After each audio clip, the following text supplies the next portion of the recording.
find yourself doing marijuana, you find yourself lacing marijuana with other substances, you find now it is not only alcohol, cigarettes, and miraa. There are other drugs. So we have to talk of prevention. Prevent from early start use of drugs. Yes. And how do trauma or stressful life experiences influence both drugs use and mental health? Say that again, because there is a very, very key point there. Ask that question again. How do trauma or stressful life experiences influence both drugs use and mental health? Trauma and stressful events. Yes. Remember, we said that mental health is about, psychological, emotional, economic, and psychological wellness. Yes. So when you are traumatized, your brain becomes unstable. When you are stressed, your brain becomes, what is stress? Stress is when your body cannot accommodate the pressures from the external world, right? Yes. So if the brain cannot process all that, you become stressed. It's just like this handset. Yes. If you give this handset 3-4 commands at a go, what usually happens? It hangs up. Yes. In a hang, tunasema in a hang. The brain also hangs. Yes. All right? When you give it multiple commands. So what happens is trauma, and especially for those who are at the age of 18 to 25, when they are taking alcohol, it is a manifestation of childhood trauma. In most cases, you find these people were really traumatized when they were growing up. Yes. During the early stages, the formative years, this child was exposed to so much trauma. What kind of trauma are we talking about? The father and mother, they are fighting. Yes. The mother has been sent away from home. The father has either died, a relative has, they have been abused physically. Ile kutandika mtoto, you're not supposed to kutandika mtoto, but you should not keep the cane, but it should not again be overdo. You don't overdo it. Yes. The issue of when somebody loses a loved one, yes, all these are traumatic events, yes, and the brain is not able to process. So in the long run, at the near midlife there, yes, these things, this trauma, because it has affected the brain, it starts manifesting. The brain now starts reacting to the trauma during those days. Stress, say for example, you've not paid rent, yeah, or you've taken a loan. You've not taken a loan. Yes, mimi nishalipa yangu. Ushalipa, eh? Unapata ya kwamba you start thinking about things, yes, that are affecting your daily life. That is what stress, you cannot accommodate it. Your friends, they are taking their girlfriends on a road trip. Wewe hata boda hauna. You see, you start stressing yourself. You don't have the money to take your girlfriend for an outing. Yes. You're stressed, you become stressed. Yes. And to run away from the problem, what do? You resort to using marijuana. Because you're trying to run away from the reality, yes, that you are stressed. And instead of looking for a counselor, instead of looking for a professional to journey with you, yes, you look for shortcuts. And these shortcuts are the most expensive routes. Yes. Wow. What signs should people look for if they suspect a loved one is struggling with both drugs use and mental health issues? First is isolation. Yes. They start by isolating themselves. They keep distance. They don't want to. That is one of the signs. Number two is their presentation. Yes. Anthony was kempt. The hair was well done. Always on ironed clothes. Yes. Always. But now you realize that he's not keeping his the physical wellness. Yes. The outlook. He started changing. The other thing is the speech, yes, the sleeping patterns, the way he comes home, the kind of friends this person keeps, the health bit of it. He's oversleeping, always locking himself inside the house. Yes. These are indicators that something. There is something I always tell people that, and especially parents. Yes. Because you find that our parents have become so busy looking for finances and how to keep their children, for their family upkeep. But they lose the point. I always tell them, when a young baby was 1 year, 2 years, whenever that child was sick, you could tell from the look. Yes, exactly. You could tell the temperature is high. You could tell that child is not playing so like he's supposed to. You could tell that if the child is sick You can tell. na mtoto haongei, you can tell. Yes. What happened along the way that we cannot tell when our children have gone astray? I sit in quite a number of school boards, boards of management, and there we find a lot of cases, indiscipline cases, children who are using drugs, others are using those antisocial behaviors. You know, quite a number. We have masturbation, we have lesbianism in schools, and they are there, and we should speak about them. Yeah. Because we have, for how long shall we bury our head in the Ni sand? vitu tumeona zinaonekana. Zinaonekana Yeah. Unapata mtu ameletwa kwa board, amefukuzwa shule sababu she was found or he was found with marijuana. When we send that child home, we ask for the child to come with Parent. the parent starts saying, my daughter does not do. My Alipanga son is the choir leader, is the praise and worship leader. It doesn't. But huyu mtoto akikaa hapo kwa board unam screen, anaambia mama yake, mom, I started this when I was in class 7, and the mother was defending the child. That means there is a disconnect between the mother and the Child. you see. And it's simply because we don't have time for our children Yes.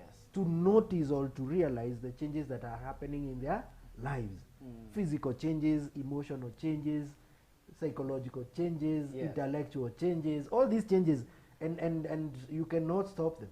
The only thing is that you know what is happening and at what time, Yes. and help your son, help your daughter, because you as a parent, you've been there. Yes.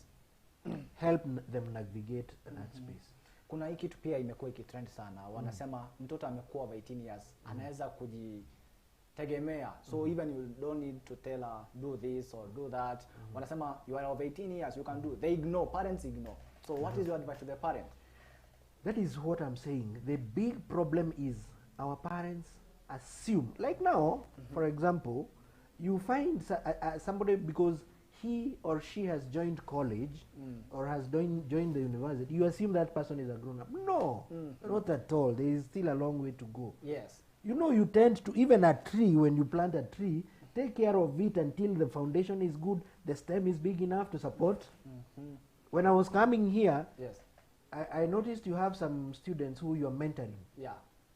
If you're mentoring somebody who is through college, already they have the skills, isn't it? Yes. What are we why do we need to mentor?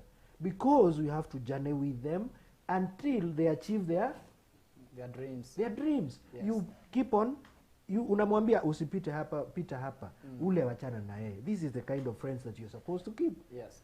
But our parents tend to withdraw so early. All right? Yes. And as a parent, you should always be with your son and daughter. Me, I'm quite a number of years old. I'm approaching 50 years. Yes. Right? I'm approaching 50. Okay. But still, my father does not let go of me. My mother will not let go of me. You have a discussion? We have a conversation. Yes. And I tell them, I'm intending to do this.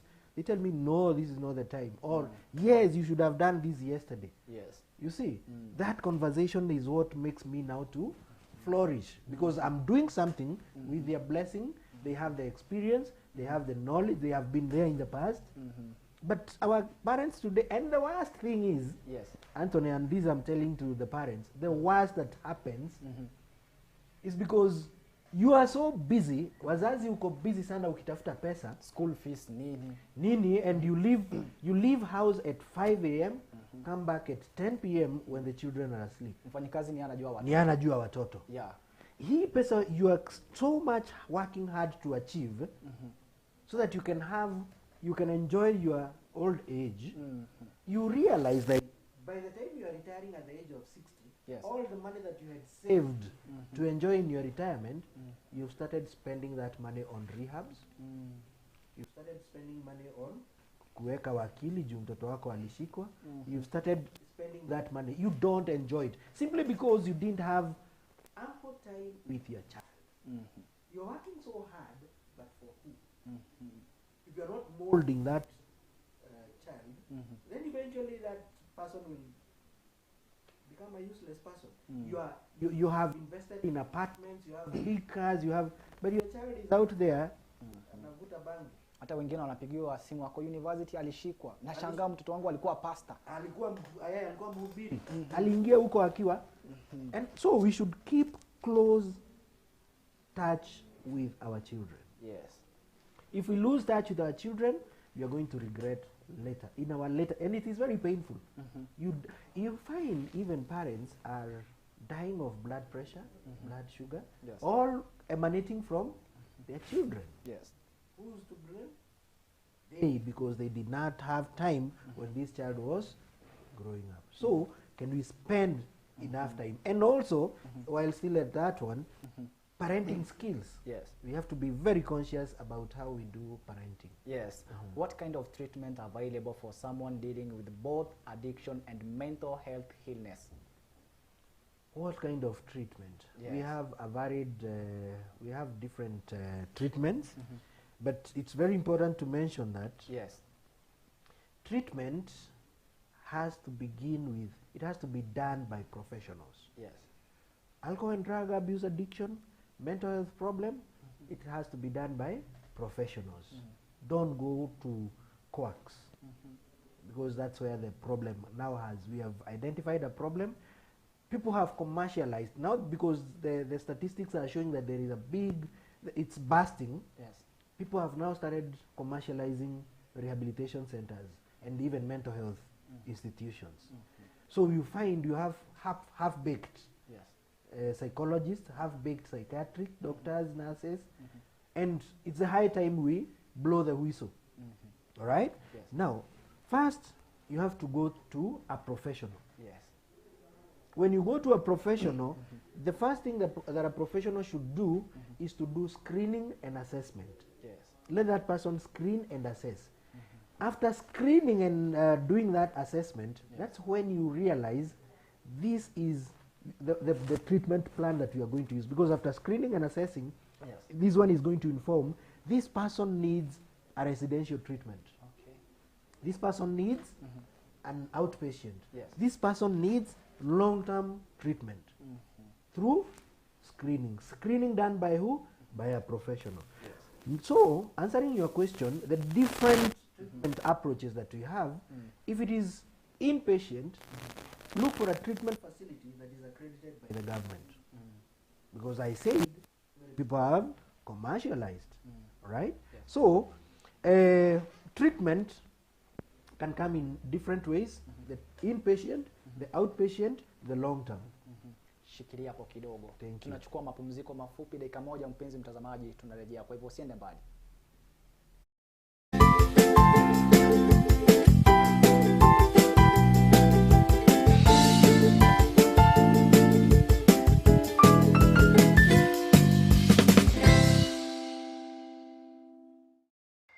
Katika kipindi tunakuletea wasanii. What's up my guys? I go by the name Rainams. Eti nikipita kwa macho unanipimia, na kama sina pesa unguwezi nipimia. Hapa Shenster the Poet manze. Ngoma moto moto. If you wanna show some love, but don't fake it. Hey, ndakumenya mawazo mako. Nani anadera shida? Oh, rutani wako. Vichekesho mkisongaza, mahojiano moto moto, stori za wasanii pamoja na talanta za wasanii. Muziki wa kasi gani kama wapatikani wakati wa shida? Na pia kwenye kipindi utabambika, utajijenga, utaelimika, utakuza talanta yako. My name is Rebecca Mutie. I'm a model and I'm Afri Kenya. I'm a student. Napenda kusikiza kipindi cha Bonga na Katoni kila Jumatatu kuanzia saa 9 mpaka saa 10. Kumbuka ni kwenye Bonga na Katoni ndani ya TAS TV kuanzia saa 9 hadi saa 10 kila siku ya Jumatatu. This is Bonga na Katoni in TAS TV. Karibuni.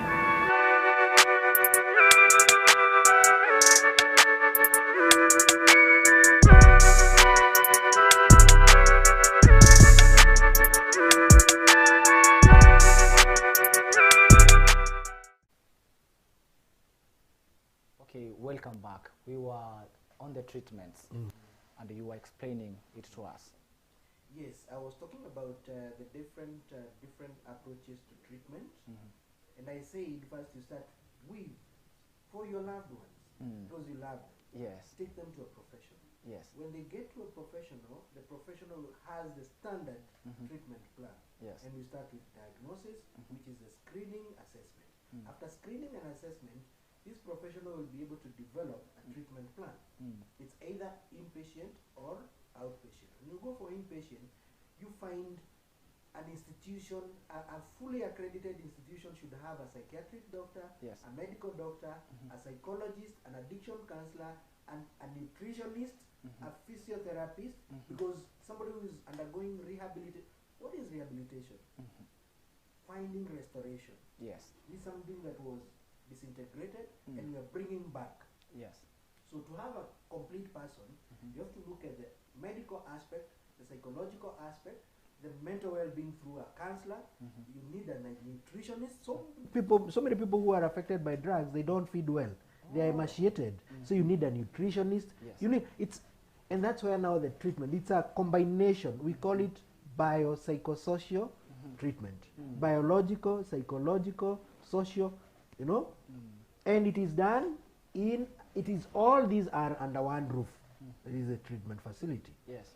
These are the ones who come on daily basis. Like now for me, I do a lot of outpatient, where when I diagnose, I refer those who are sick, I take them for those who need residential treatment, Yes. I take them for inpatient. Those are referred to the treatment facilities. Yes. There are those who come on daily basis, depending on the outcome of the screening. We may agree you'll be coming for 3 sessions in a week, 2 sessions in a week, depending on the magnitude of damage. All right? And this is somebody I'm so certain he is so determined as compared to this other one who has been so dependent.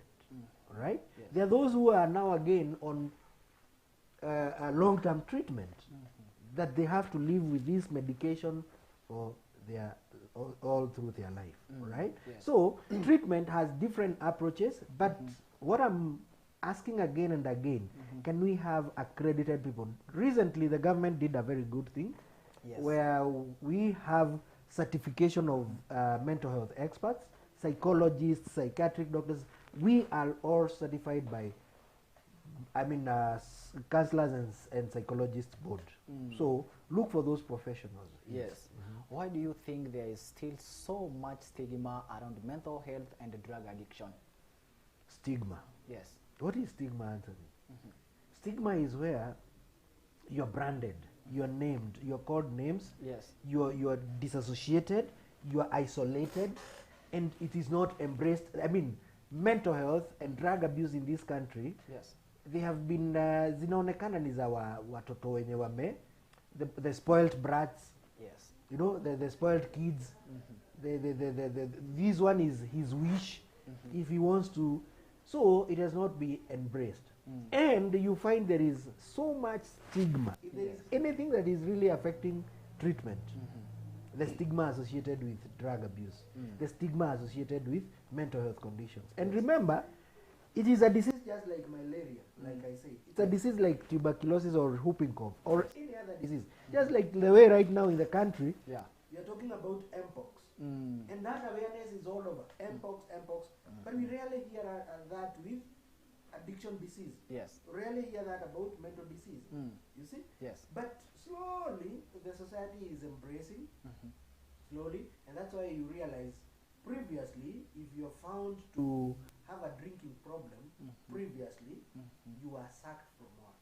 You are sent away. Yes. But today, before you are sent away, you have to go through treatment. That institution which has employed you, Yes. they are mandated to take you for treatment, Yes. try and journey with you, because it's a disease. Yes. So stigma, social stigma. Remember, we have 3 types of stigma. We have self-stigma. I am stigmatizing myself because of some certain conditions. Yes. I stigmatize my. There is a social stigma from the community, Yes. and the structural stigma, whereby you find in an institution like this one, mtu mwenye ameenda kutumia mihadarati and drugs, they are stigmatized because of their job levels. Yes. Right? So stigma is the biggest enemy in the space of mental health and drug abuse. You remember, I don't know whether you are aware that when HIV and AIDS came in the 80s, early 80s, Yes. there was a lot of stigma. Yes. But since when this was embraced as a pandemic, when we embraced it as a disease, that stigma is no longer there. People go for condoms on the shops. Sasa hivi wamesema kuna dawa utakuwa unadungwa. Kuna dawa utakuwa unadungwa. Sasa hiyo sasa imeharibu ama A story for another day. Story for another day. Yes. Yeah. Earlier you could not find anybody in a chemist shop asking for a condom. It was weird. It was weird. It looked like. How will I start? But now, how do I start the conversation? Yes. In fact, hata inafungiwa na huko chini. But today, nipe ile vitu zangu tu. So yes. Like you said, it's a topic for another day. Yes. So the stigma on HIV/AIDS was managed. Yes. Stigma on mental health and drug abuse should also be managed, and it is managed through what we are doing today. You see this conversation? Yes. This is the best thing to happen in our society. Wow. Yes. So very we are nice. doing the right thing. The time it is not on our side in our 1 minute. Is it possible to treat drug addiction without addressing the mental health aspect? Why or why not? Thank you. Yes, like I said, mental health, drug abuse is a component of mental health. Yes. And at some point I also said 40 to 60% of people with drug abuse have underlying mental condition. So it's like this. This is drug abuse addiction. Yes. And this is mental health condition. They are intertwined. If they are not brothers and sisters, they are first cousins. Right? they are intertwined like this. Yes. Therefore, you cannot treat this and leave this out. We They call go it hand in hand. dual diagnosis or comorbidity. And that's why I'm saying you have to look for a professional. Yes. So that they can tell this person is suffering from anxiety, this person is suffering from nicotine use problem, right? And if they intertwine, the treatment should go hand in hand. When you're treating drug abuse, you should also treat mental problem. And that's why I said, in every treatment facility, a rehab facility, you need a medical doctor, Yes. you need a psychiatric doctor, you need an addiction professional, and a counselor. Because we have the medical therapy, the pharmacotherapy, where you use tablets and medication. That is for the psychiatric doctor. Yes. And then for the psychologist is to understand what led to this problem. And for the counselor is to help this person know that there is life even after drugs. Yes. Right? So the dual diagnosis or the comorbidity, the treatment, Yes. they have to go hand in hand. They have to be, you cannot separate, and that's how people go wrong. You find the relapse rate is very high because walienda wakaondoa pombe lakini hawakutibu nini? The mental problem. Yes. Wow. Now, your last information you can give those who are watching you, more especially the youths. And there is a question mtu alikuwa amesema nikuulize, which is the right age to marry, because saizi watu wanamaliza university hawataki kuwa, because of the situations wanakuwa idle. Hii pia ina cost mental health. So which is the right age as we conclude? Thank you very much. Anthony, I want to say this. The right time to marry Yes. is that some people say you should marry when you are settled financially, when you are settled. Nayo ikuji. That's what I'm Haikuji about to mapema. say.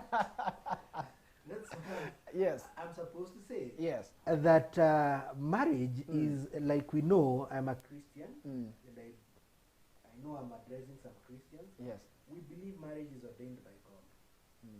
All right? Yes. So if you wait for the right time, it can be good for you. Which is the right time? When you have first found a friend. Remember we said in a relationship, the foundation should be friendship. Yes. And then love is built on friendship. All right? Exactly. But if you do it the other way, it's not going to work. Yes. And if it works, it's along the way it's going to disappoint you. So identifying the right person who is a friend, who is a confidant, before you, because this is a long-term Partner. this is a lifetime partner. Yes. And if you make the wrong choices along the way, sio kama vile unaweza chukua Manchester hapa ukifika Ruiru useme na nataka nichukue Chania, hapana. Yes. No, ukichukua lazima uende nayo hadi Mwisho. mwisho. Yes. So you have to be very, very careful. Calculate your moves. Invest in your what do you call it? Courtship. Invest enough. Get to know the likes and How dislikes. long courtship is supposed Courtship to be? is recommended 6 months, a minimum of 6 months, Yes. a maximum of I don't know 2 years, but it should be range. Sio tukutane na wewe leo na kesho wewe ni The mark territory. No. No, that one doesn't work. You don't know who. And remember, Yes. Anthony, it's also important to mention this. Yeah. If you want to know your spouse or your girlfriend, Yes. if you don't want to know how she'll behave when you're 50 years in a relationship, look at their parents. Exactly. You look at their parents. Get to know Really how is the mother and the how are the mother and the father living. Let them come and look in my family, because I won't go far from a fruit doesn't fall far from the tree, isn't it? So what you expect 50 years to come, look at it from Foundation of the parents. foundation of the parents. If the father is dysfunctional, the family is dysfunctional, if, unless you are very, very religious and spiritual and so favored by God, Yes. elements of, if the family has an element of polygamous family, chances are, because just like we are saying, how are you mentored since formation? You are likely to borrow from the person who brought you up. The relationship issue, I think we should have a discussion, because Yes. it's an area that we need to address, and especially to our youth. Now, I want to say this as my closing remarks, that TAS TV, you're doing the best. Thank you very much, Anthony. Yes. You should know that one of the platforms, one of the avenues that can be used to destigmatize, to demystify mental health and drug abuse, to destigmatize, is the mass media. If only mass media took it as their role to broadcast these issues like we are doing today. And that's why I'm applauding TAS TV. You're doing the right thing, because we have a problem. And the projections are telling us that by 2030, the cases of suicide, homicide, you know, they'll have escalated. They'll be skyrocketing by 2030. And if we don't pass this information to the population, to the public, we may find ourselves in a bad situation. Right now, in every 4 people in Kenya, 1 person has a mental condition. In every 4. Out of these, in every 6 people, only 1 person gets treatment. Right? And the challenges, the economic challenges are pushing us, the social challenges are pushing us, the emotional changes like we are discussing, relationship issues are pushing us. That means mental health cases will skyrocket. And the right people to address this issue is media houses. Yes. Like what you are doing today. Yes. You bring in a professional, let them share their perspective, let them educate the public, and we are going to see a transformation. So I really am proud. I really appreciate what you're doing. Yes. Keep doing this, keep inviting more professionals Yes. to come and address this issue, because it's a time bomb. It's just a matter of time. Previously we didn't hear about the things that we are hearing today. Mtu ameruka 16th floor, mwingine ame you know, like the most recent one, the most tragic one here, the love triangle that happened hapa Witeithi. You've heard about and this stress that has bombarded somebody, and they cannot accommodate, they choose to stab and kill themselves. These are the statistics. They are right here in our doorstep. So if we don't talk about it, then we are going to lose it, and we'll be judged. Yes. Thank you very much. How people can get you in a minute? Sorry? How can people get you? Well, thank you very much. Like I said, my name is Edwin Getao Kibe. I am an addiction professional. I'm based in Thika. I'm in Thika town in a building called Witeithi House, 4th floor, room number 423. Witeithi House, 4th floor, room number 423. My phone number is 0706 230 636. and we are open Monday to Saturday. On social media, we have Uhai Kenya NGO. We have also, you can get me on Facebook, TikTok, YouTube, all social media platforms using the handle Kibe Edwin Gitau. Kibe Edwin Gitau is the social media handle, or Uhai Kenya NGO. On LinkedIn, Instagram, Facebook, Twitter, all those platforms I'm available. Wow. And just reach out to me, send us an SMS, send a WhatsApp. Sometimes I'm in such situations, so you may call me and you not find me. But if you do a text, be assured that I'll be able to respond to it. Thank you very much for your coming. I think we'll have another time we can talk more and more. God bless you, my viewers, and have a nice day. Bye bye. Thank you. Katika kipindi tunakuletea wasanii. What's up my guys? I go by the name Rainams. Eti nikipita kwa macho na nipimia, na kama sina pesa unguwezi nipimia hapa Shenster the Poet manze. Ngoma moto moto. If you wanna show some love, I don't fake it. Hey, ndakumenya mawazo mako. Nani anadera shire. Harutani wako. Vichekesho mkisongaza, mahojiano moto moto, stori za wasanii pamoja na talanta za wasanii. Fiki wa kasi gani kama wapatikani wakati wa shida. Na pia kwenye kipindi utabambika, utajijenga, utaelimika, utakuza talanta yako. My name is Rebecca Mutie, I'm a model and I'm Afri Kenya. I'm a student. Napenda kusikiza kipindi cha Bonga na Katoni kila Jumatatu kuanzia saa 9 mpaka saa 10. Kumbuka ni kwenye Bonga na Katoni ndani ya TAS TV kuanzia saa 9 hadi saa 10 kila siku ya Jumatatu. This is Bonga na Katoni in TAS TV. Karibuni.